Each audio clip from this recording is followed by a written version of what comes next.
You're broadcasting.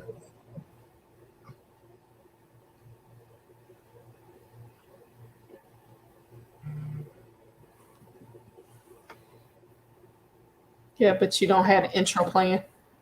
I know, but you didn't tell me that.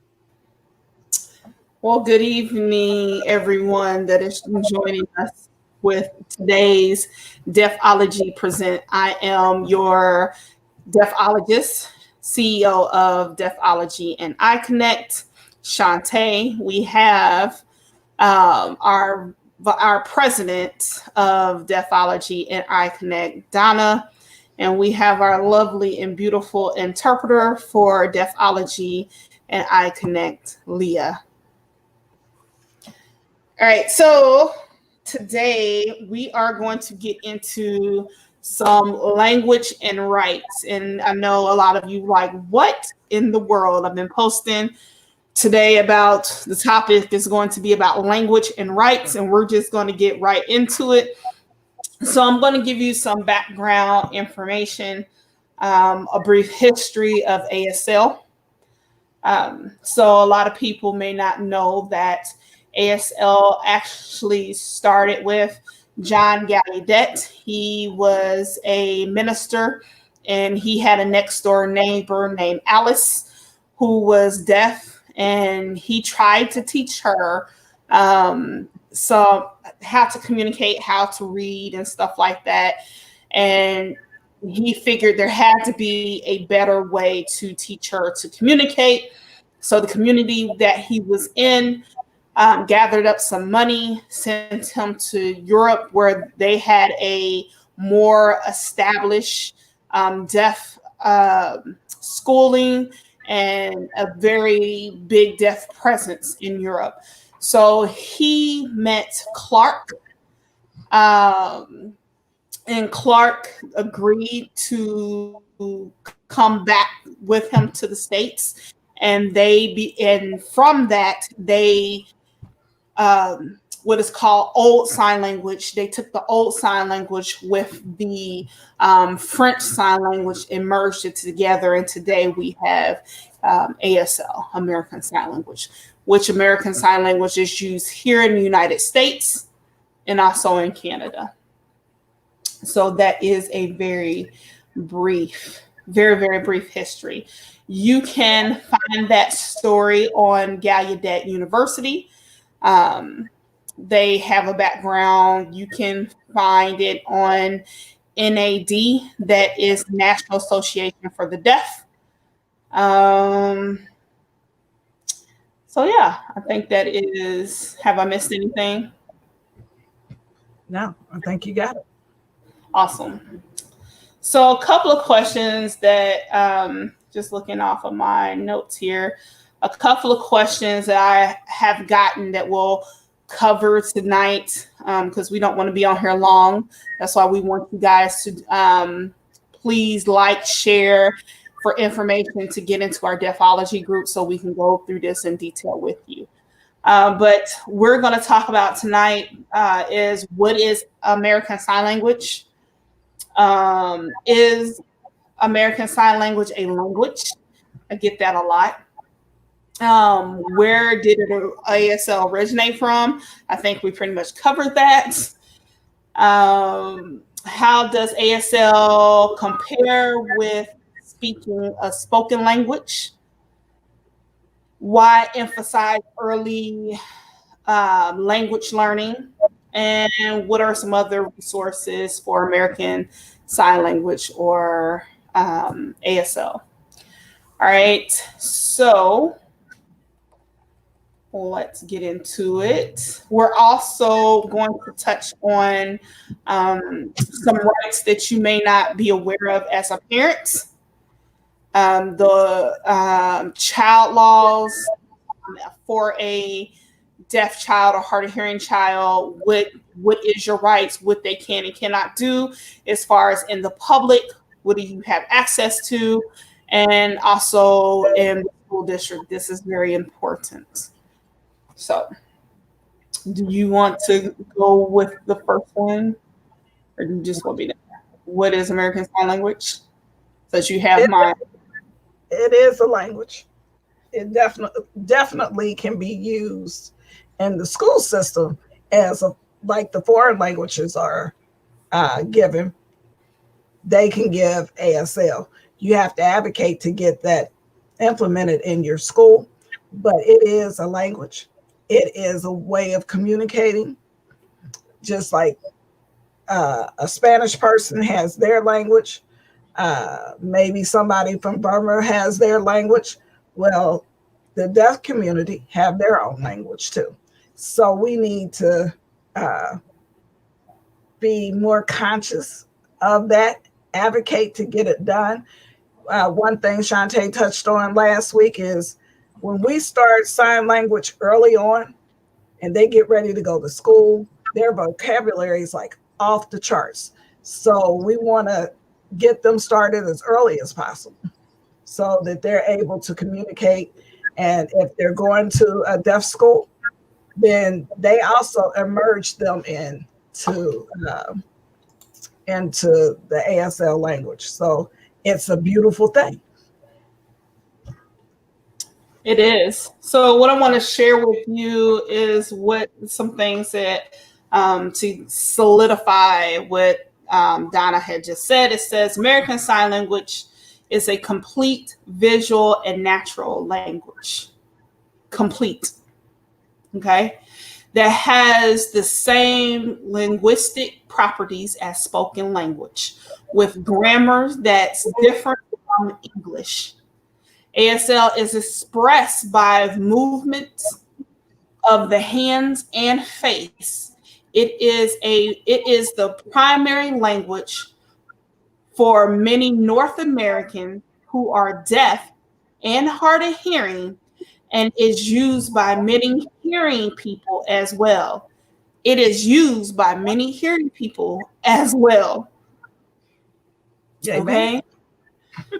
With signing, I think what people don't realize, with signing, the brain processes linguistic information through the eyes. So your brain is processing, I'm sorry guys, your brain is processing a lot differently because it's receptive. Everything is coming receptive and you're not auditorily hearing it. So your brain is interpreting it differently when you're processing it receptively. So a lot of people realize is that most people learn better with hearing or spoken or written, and some they learn better with you showing it or hands on. Just how your brain processes it. So the shape and placement and movement of hands, as well as facial expressions and body movement, all play an important part in conveying information. If they notice Leah and the way that she signs, her facial expressions change, her eyebrows change. She uses the C shape, the S shape, the A shape, so that people get that understanding that all those things come together. They're just like we have modifiers and things, adjectives to describe a thing, and verbs. Well, they have their modifiers, and that helps them to, like, if they say they have a stripy shirt, she's gonna do that stripy move so that you know she's talking about that shirt. So it's really interesting. If you really pay attention to how they sign, it's fascinating. Yes, it is. So one of the myths that we want to debunk right now, with I think I've debunked it last week. Oh, she's our interpreter saying you're breaking in and out. Sorry. I couldn't really get fully what you're saying, but it was sort of muffled. So. So she said she didn't get all of what you said, so it was like muffled. So I think I debunked it last week, but I'm going to reiterate that sign language is not a universal language. Each country has its own sign language, and regions have their own dialect. So even though you're in the United States, each region of the United States have their own sign language. It is not the same. Even within your own home, you will have your own sign language. Your sign language in your own home may be different than the sign language you use in the public or when you go to school. So that is something important to convey right there. So we have just proven that sign language is a language. Now I'm going to sort of put a pin in it right here and really stick this pin in it. I get tired of DHH teachers, special ed teachers that say that sign language is not needed. That's just like saying English is not needed. That's just like saying that your position is not needed. It's just like saying that Spanish or French or German is not needed. Sign language is a language.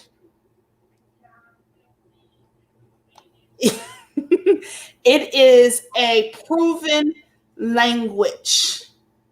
Stop telling parents that their child, which you're wrong about doing, and we're going to get into that when we get into the laws, stop telling them that it's not a necessary or it's not necessary for that child to learn their own language, their own culture.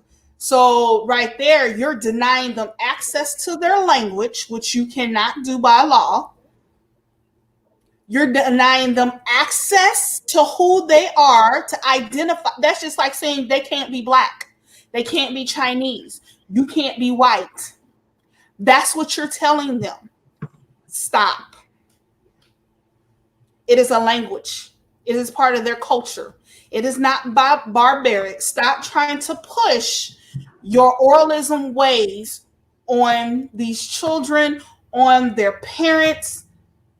Do more research, as I stated before last week, because you don't know what kind of damage you are causing. Do you want to add anything to that? Either Leah, my interpreter, or my president? Okay. You gotta, hold on.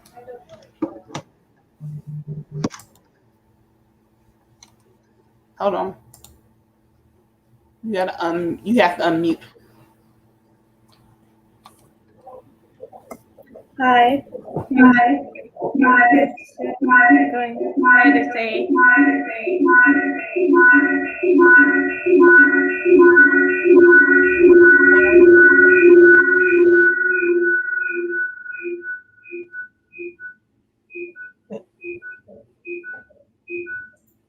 Okay. Yeah. You cut it down.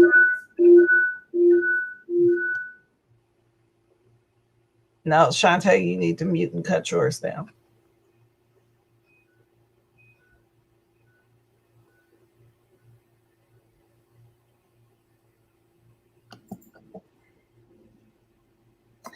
Okay. So I wanted to say that also is not a tool. I have been through that situation to where my own teacher said that ASL is a tool. I got frustrated saying, well, that's your opinion, because if it's a tool, then tell me why we have closed captions and stuff like that. And he just went off at me, so I had to do my research by myself, saying, and I even asked my mom, I said, is ASL a tool or is it a language? My mom said, ASL is a language because you need it to understand how to communicate and stuff like that. So that's why I feel upset and frustrated about it when he said that ASL is a tool, because in my world, I don't see that ASL is a tool. I see it's more like a language to where some people might judge you, but that's okay. Understand, I don't use ASL like that, and I get that. And because I get judged a lot, I just wanted to say that don't be scared of people saying that ASL is a tool, because I did got scared when he said it, and that's why I don't sign much. I talk more. So yeah, that's all I want to say. Leah, we love seeing you sign. That makes us stronger in signing. And because you are deaf, we have to come into your world. I can't.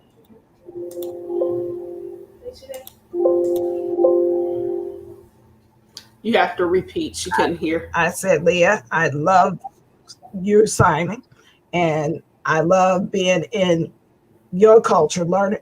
I want to be pulled into your culture, just like I want you to see your Black side as well as your Caucasian side. But I can't teach you that Caucasian side, but I can teach you our family history. So me learning from you makes me a stronger signer, and it's awesome. Don't ever be ashamed of who you are in your deafness, in your race. Always be proud of who you are. God made you perfectly well. Awesome. So we have a little family dialogue. You get to see the real us and how this subject affects us as a family, affects my daughter as a deaf person. So you get to see the real, raw, uncut, unedited, and that's what we want. We don't want it to be scripted. We want you to talk back to us. We want to be transparent so that you understand you are not in this alone. You have some people that is on your side that are trying to fight with you. So we're going to move on to how does ASL compare with spoken language? So a little brief overview. ASL is a language separate and distinct from English. It contains all the fundamental features of language with its own rules for punctuations, word formations, and word order. While every language has ways of singling different functions, such as asking a question rather than making a statement, language differ in how this is done. For example, English speakers may ask the question by raising the pitch of their voice and by adjusting word order, whereas ASL users ask the question by raising their eyebrows, widening their eyes, and tilting their body forward. Just as with other language specific ways of expressing ideals in ASL vary as much as ASL users themselves. In addition to individual differences in expressions, ASL has regional accents and dialect. Again, it varies. Just as if you would go down south and say, so what is it, soda or is it pop? Soda. So it's soda down there, pop here. Same way as ASL. ASL varies from coast to coast. There are Like numerous. the ketchup thing, how we came here and ketchup in Kansas was this. Kansas is this. Kansas is this. And here is ketchup. So Same thing, difference between pop and pop. So ASL is very different. So finger spelling is a part of ASL and is used to spell out English words, the alphabets corresponding with the distinct handshake. So normally you will see, and Leah can correct me if I'm wrong, you will see someone that signs when they finger spell it's mainly used when they're saying a name and they don't have a name sign. Correct. And then if there's not a sign for that name or for that item, they'll finger spell it. Mm-hmm. Am I right? Kinda, sorta, yeah. So my experience is that because I'm not submerged completely in the deaf culture, is that they don't use the finger spelling unless there's not a sign for it. So, or if you're meeting a deaf person and you just don't tell them your sign name, because they're not going to know what that means. You have to finger spell it out, and then if you have a sign name, give them the sign name. So, do anybody else want to add to that? All right, we're going to move on to why emphasizing the language early is important. So parents should expose a deaf or hard of hearing child to language as soon as possible. This is true. So the later you teach a child how to speak their language, the harder it's going to become. Why do you think before they started cutting foreign languages out of middle school, they started teaching foreign languages in middle school?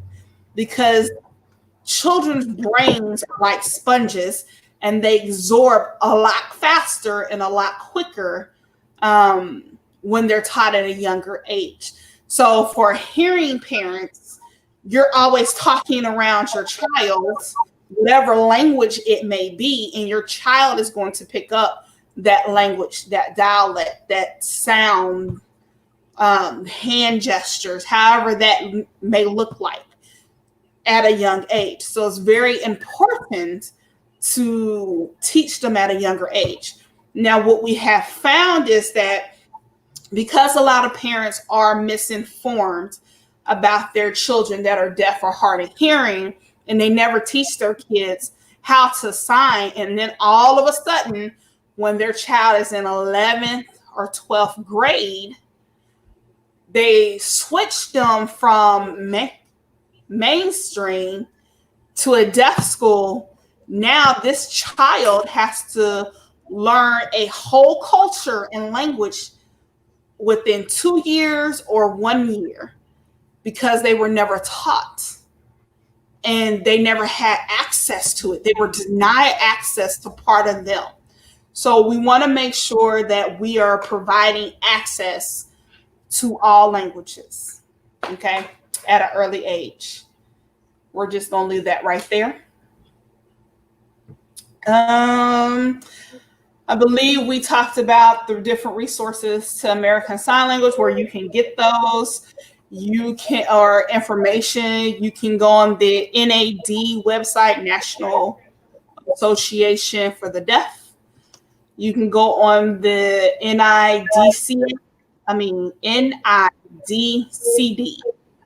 website. You can go on Gallaudet University's website.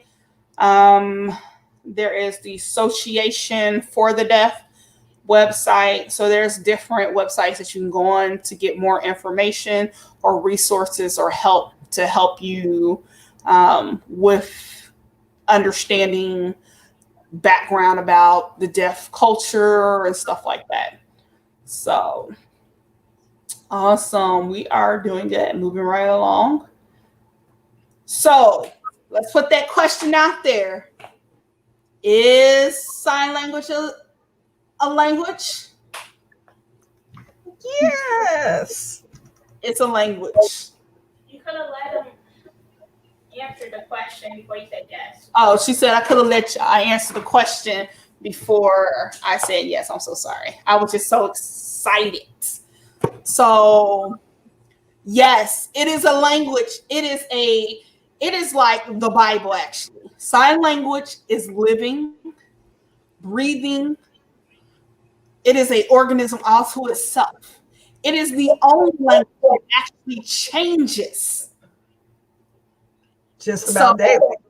Yeah. We're always finding out something has changed. No, that's not it anymore. Right. So I can remember when the ladies came out to help us learn how to sign, and they were telling us to sign milk, and y'all got so tickled because I did this instead of doing this. And when they always saw me, that's what they did, because it was funny to them, So we make mistakes, but deaf people are very forgiving. If you try to communicate with them, they will teach you. You just have to be willing to be receptive. Amen. Amen. Amen. So again, it is always, always, always changing. So we're going to get into the legal sauce of this, and this is the laws, the legal rights, and deaf and hard of hearing people.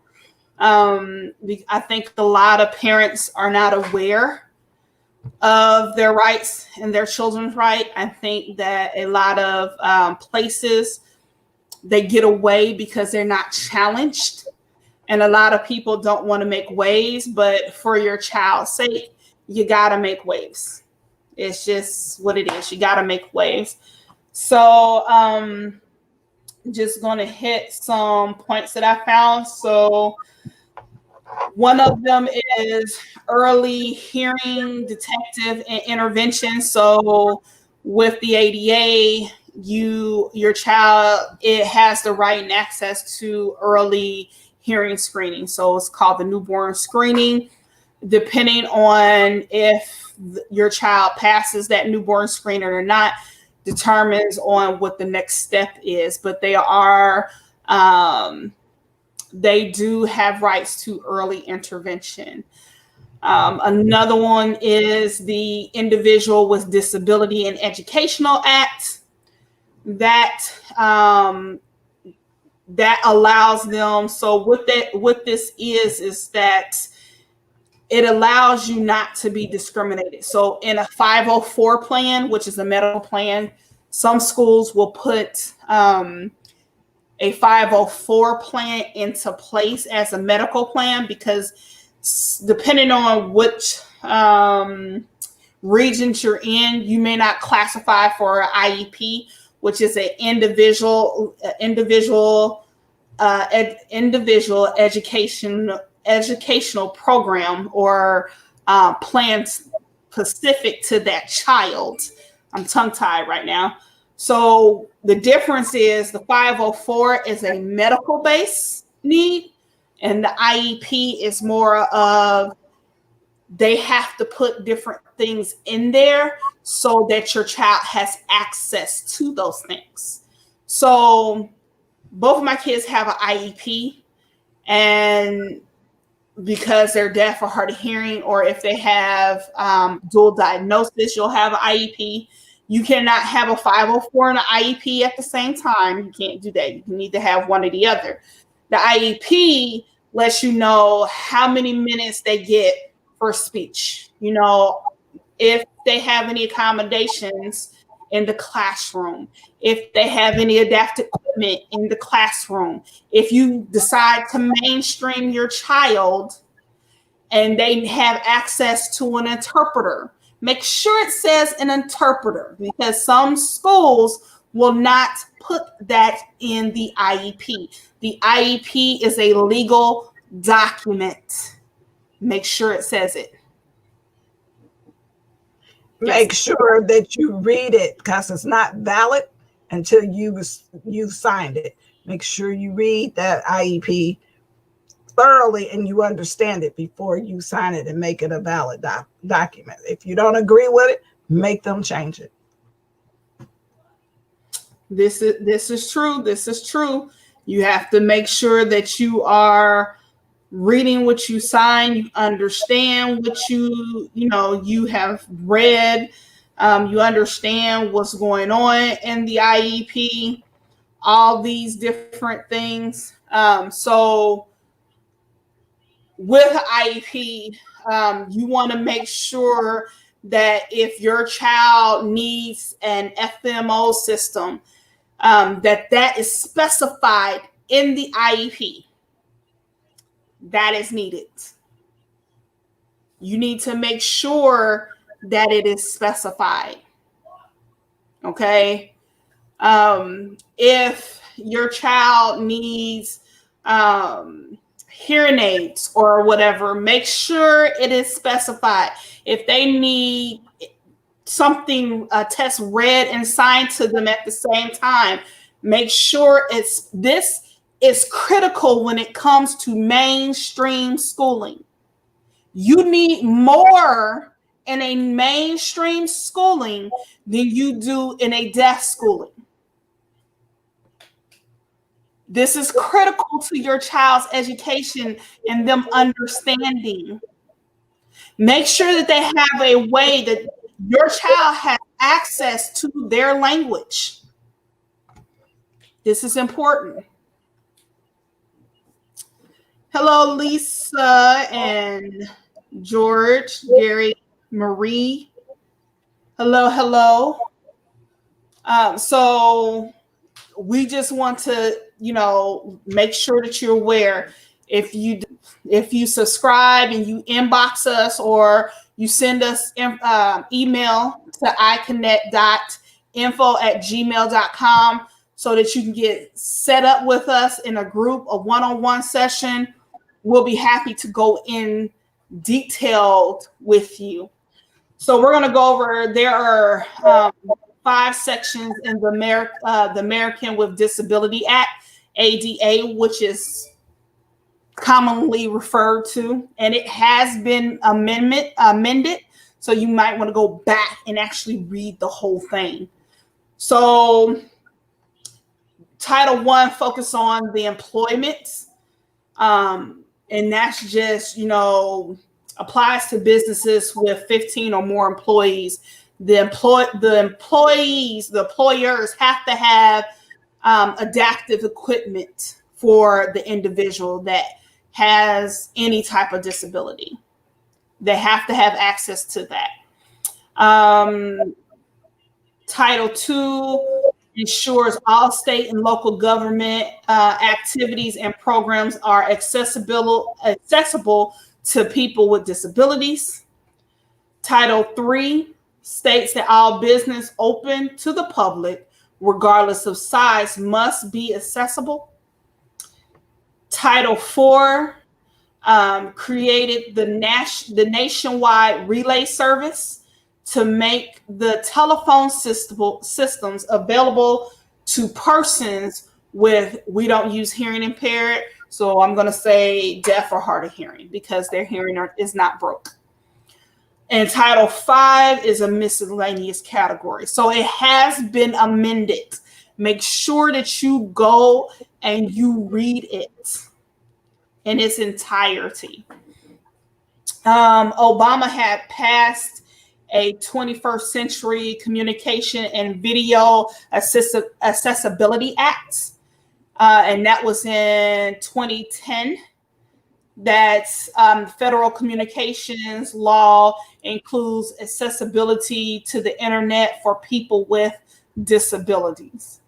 So you want to make sure that you are definitely going and looking for those different stuff. A place that you can go, information is U.S. Department of Justice. They have a telephone number. It is 800-514-0301 that will give you up-to-date and current information that you would need referring to the ADA. So this was something new that I have found, what I thought was very interesting. It's called the Bill of Rights of Deaf and Hard of Hearing Children. And I thought this read was very, very, very, very interesting. And what I found is not every state has a Bill of Rights for hearing and deaf children. There's only a handful of states. Wow. Yeah. So I sent in an email letting them know that I would like to present and go to my legislation to get a Bill of Rights for our deaf and hard of hearing children. So, and that, I believe I got that from the NADA.org. So I will post it later once I actually found it, but I think that's where I got that from. But what it is saying is that deaf children are born with the same abilities to acquire language as any other children and desires the same chance to acquire language. Deaf children have the right and the capability to be educated, to graduate high school, to attain a further education, and to pursue a career. To achieve this essential goal, any families of deaf children have the right to appreciate early intervention services as well as quality family educational services. These families have the rights to acquire a comprehensive information, including access to state resource to help their deaf children reach their full potential. Deaf children have the right to acquire both, and I love this, both English and American Sign Language. They have the right to acquire both languages. Stop denying them access. It's against the law. It is against the law. These schools that's not giving it to them, they're not providing to what the law is saying. So you have documentation in that law. Yeah. Board of Education is over those schools. So instead of fighting with the school itself, go to the Board of Education. Maybe they don't know what the law says. Yep. Because I'm going to tell you, most schools are keeping your child there for the financial gain, not to educate them, but for the financial gain. Because the truth, you may not want your child to go to deaf school full time, and that's okay. At least allow them to have exposure to their deaf culture, their deaf heritage. Allow them to, my daughter at one time, she did half mainstream and half the school for the deaf. And then she made a decision like, yeah, I just want to be in the school for the deaf, and that's okay. Let that decision be your child's, because it's something that they have to live with. And at the end of the day, they'll blame you because you've robbed them of their heritage. You robbed them of their language. You've robbed them of their identity. You've robbed them of who they are. Their voice matters. You don't want to rob them from that opportunity to learn either. Give them that opportunity. Let them decide what's right for them, because some kids don't identify deaf, and that's okay. Some do. Yep. But let that decision be theirs. Don't, as parents, when we get that initial, you have a deaf child, we're in shock and we're trying to fix them. They don't need to be fixed. They are not broken. You know, you figure out what you need to do. That's just like if your child is born with cancer, or you can't fix them. You have to figure out what you need to do to give them a complete life, a whole life, as far as God will allow. And so that's what we need to do for our deaf children. So we found out with Leah, you know, it was trial and error with her. You know, she's a very bold and brave little girl. I mean, we did mainstreaming, and mainstreaming did so much damage that it took us years to undo the damage that mainstream school did to her. So you need to be careful about what you project on your child. Let them have a voice. And at that time, we didn't realize what we were doing. And now, you know, like I said, Leah has taught us a lot. She is a great teacher. She's taught us a lot. So listen to what they're trying to tell you. Be encouraged. Be supportive of the deaf community and the deaf culture. Be there. Ask them what they need. You know, ask how can you volunteer? How can you help out? What can you do? How can you support? There is something that you need to do right now. The School for the Deaf has a building that used to be their old school, and it needs a whole lot of renovation done to it for it to be something different, either more classes or trainings for parents, or, you know, dorms, whatever, a way of a place for parents to come down and stay with their children and learn. You know, right. They need that help. They need that support. They need the backing of the hearing community saying it is okay to be deaf and your voice matters. That's what they need. And the key thing is, this is a historical building and it should not be destroyed. It should not be torn down. If we in the hearing community can save it. Yes, Leah. Hold on. Let me put myself on mute. Okay, so the building. Okay, so the building at IMC, that's what they're talking about. This building is an old building to where all the kids used to go to and have fun. Understand, this building was a lot to us when we learned about the history background of it, and we wanted to keep the building and make it something new. Understand, the government and other people thought that we didn't need a building because they didn't understand what the meaning behind it. So they shut it down. The building's not there anymore. I just found out about it about 2 months ago. That's why I didn't say anything, which had made us heartbroken because we had some kids had went to that school and stayed in that dorm place. And so we decided that we wanted to keep a part of it, even though it had like some kind of disease or whatever is in that building. We still had a piece of that building. So we kept all the old jerseys, cheerleading outfits, and we used them for pep rallies because it helps us to remember about our old school dorm.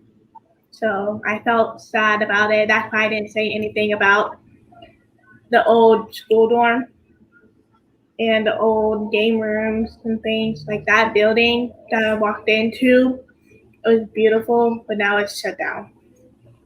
So yeah.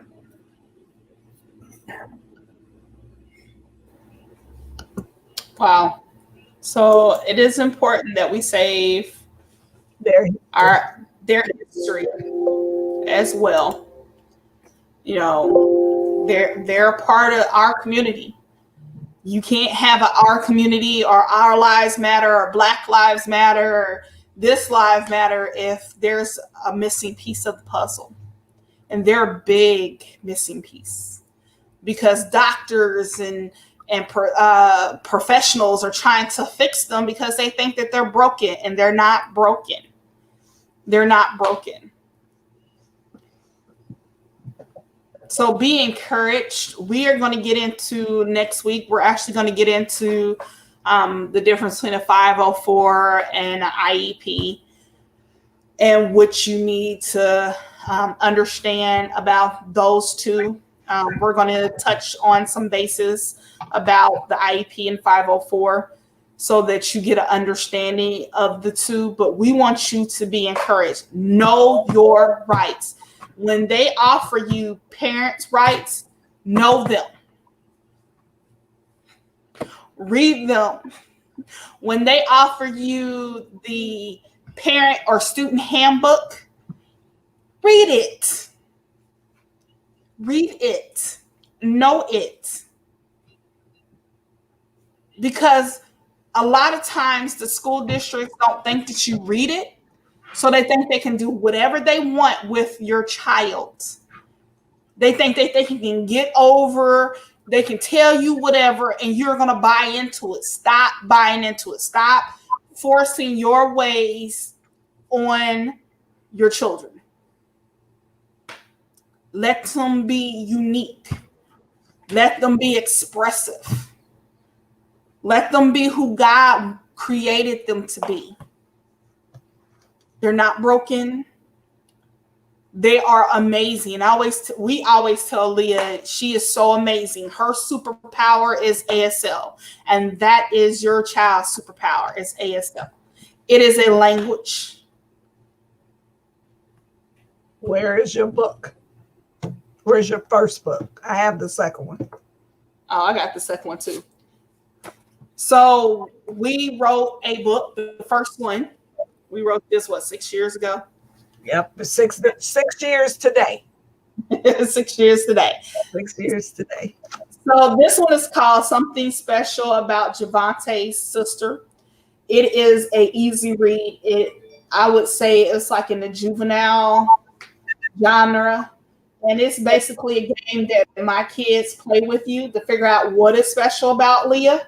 And this will help your child to teach them about diversity, to understand, to get a glimpse about what's in somebody else's life, how they deal with it, what they do, that there's no difference. This you can buy from Amazon. So Amazon has this book. The second one we published, was co-authored by me and my children. It's called My Heart, Her Voice, and His Strength. This can also be purchased on Amazon. But what this book tells you is it is a journey of me, my kids, and what we went through, what we dealt with, how God, transformed what He did. There's places for you to journal and write, and maybe you going through the same thing. You just didn't look at it the same way. Or maybe there's a scripture in here that will help pull you or give you clarity about something. So this book was, it's been a couple of years in the making. And it was a push to birth this book out. So, but yeah, this one you can buy on Amazon. Sure. What I do, she has a copy. So what we do with any of the proceeds is that part of the proceeds going to my kids is college fund, but the other we try to give back to the deaf school. So if there's something that the dorms need, or if there's something that We've done, me and my mom before, where they had a kid that was put in foster care at the one of the school for the deaf that we have volunteered at, and we went out and we bought clothes and stuff like that, or we bought hygienes, and we did for back to school night. We did prom if they didn't have prom dresses or suits. Yeah. So we do a lot of Broderick. We do a lot of work where it goes in, it helps them. We want to make sure that they know that they matter. Whether we just give it to them and they use it to however they need it. You know, we've done that. So, and we have partnered with churches and other organizations. So if you're willing to help, reach out to us, inbox us. We will connect and find the way for you to pour back into the schools and into the kids, because they really need our support. They do. They need our support. These schools, just like we support the hearing schools, we need to support the deaf school and the school for the blind. Yeah. They need our support as well. Yeah. So, and that is critical too, because we found out that Javante, her son, has visual problems, and he may have to go there along with him learning how to sign. So we need support. These schools are only getting the bare essentials, and we need to support them. We need to help them, so these kids have as much of a normal life as possible. And I know that some of you may have think, well, why can't they go to a regular school? Well, you think about this. I want you to take this challenge. I want you to get some earplugs and stick them in your ears. And I want you to go 2 weeks with the earplugs. Go out into the community. Go into where, if you're going shopping, go there. 2 weeks. Then come back and tell me how you feel. Everything is silent to you. And people just bumping into you. They don't care. They're not aware. Everything is silent to you. It's not just that easy. Every parent, every school official, every elected official thinks, oh, it's just disability. No, it's not. We can just fix it with surgery and cochlear and hearing aids. No, you can't.